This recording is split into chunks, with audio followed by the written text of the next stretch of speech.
So, yeah, let's just say getting your state ID or your driver's licenses or your tags or whatever the case may be shouldn't be as complicated as they are. They shouldn't have to make you go through an unexpected journey. But that's what I did.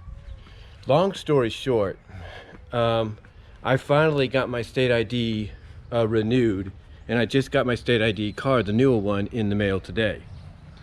But I tell you, it shouldn't have had to go through an unexpected journey, just to get to me, or I shouldn't have gone through an unexpected journey just to get it. I mean, look, I'm not gonna lie to you guys. I should have had this done several years ago, and despite what you may wonder and find as an excuse, I just ended up procrastinating and doing it. I was working, and when I would have a day off, whether it was the weekend or a day off during the week, I would decide just to relax and not do much unless I had to. Go and get groceries or pay cable, whatever the case may be. I didn't really want to do much. I just wanted to relax, get myself mentally, ready for the next work day or for the upcoming Monday when I would go back to work. So the last thing on my mind was get your ID renewed, get this done, get that done.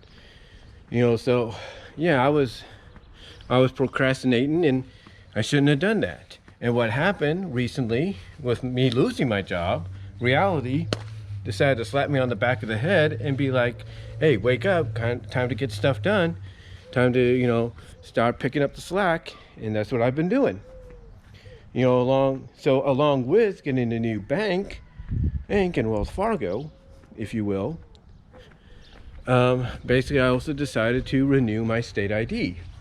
And thank the Lord that we're getting this EDD and stimulus. No matter how you feel about how we're getting the stimulus, I was able to finally mail out a payment for my state ID.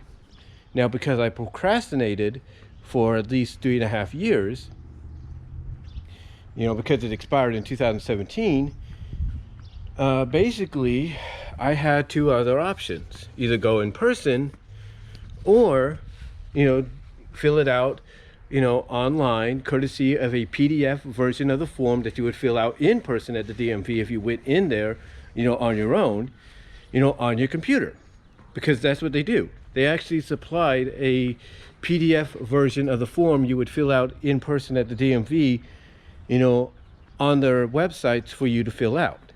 So that's what I did. I filled it out using my keyboard, of course, on my computer.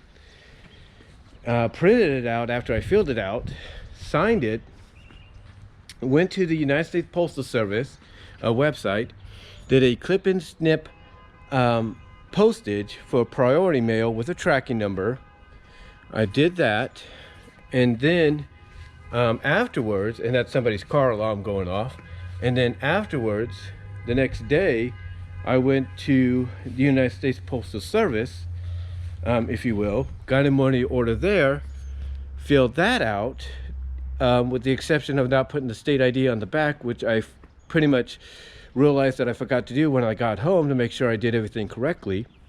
So I filled that out, put the money order into the yellow envelope that I had already taped on the clip and snip postage on for priority with the tracking number. So I did all that, and like I said, basically I put in the form that I filled out correctly online that they provided, via PDF, if you will, because I couldn't do it online because I was 3.5 years late when I could have done it back then. And basically, like I said, I put the money order in along with the form, put it in the yellow envelope, and had it mailed out. And you would think, okay, it's on its way, it's priority, it'll get to them within a day or so, and I should have my ID in my hands within a couple of weeks. That didn't happen. What happened instead is the DMV decides a couple weeks later to mail back my form. And why? Because they had a note attached to it that stated that, and it was marked, they marked this box where it said this, that the payment was unacceptable or not enclosed. And I'm thinking, okay, if it's not acceptable, then why isn't it with the form that you sent back? And that's when it came to a realization for me, and I brought this up to my mom and even some of my family members, that somebody stole the payment.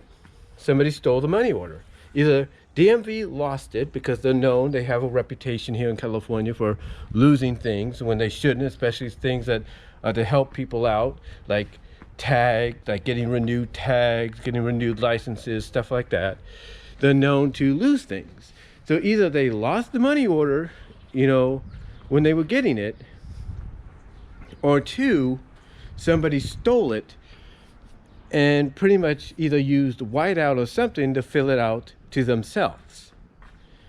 But it's kind of crazy. It's like, how is that possible if it's, addressed to the DMV? That doesn't make sense. You know what I'm saying? And you would think, okay, I forgot to fill out the back. I'm pretty sure I'm not the only one that forgets to put the your ID number, your driver's license ID number, or your state ID number on the back of the payment. So I'm just thinking, okay, no problem. They'll fill that out. That's not a problem. They pretty much know people do that. Nope, they didn't do that either, because apparently either the payment was not acceptable because of that, or the payment was not enclosed. And like I said, you would think if it was not acceptable, they would have sent it back with the form, but they didn't. So it tells me that either they lost it, like they opened the envelope and it fell out, or somebody opened the envelope and stole it for themselves. And again, that makes no sense if it's, signed and addressed to the DMV. So what happens? Well, thankfully, I got this on a week that I got paid by the EDD, like a lot of us, bi-weekly.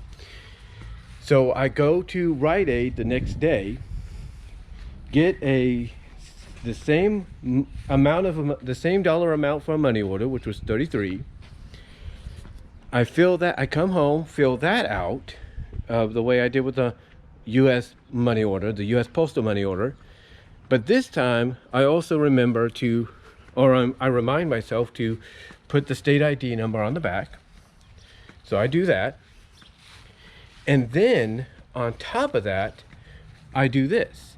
I take a regular envelope, I put the form back in there, the one that they sent back, that I already filled out, put that in the regular envelope along with the payment, address the fact that the payment's in the envelope, put the envelope in a yellow envelope along with two blank papers, on each side.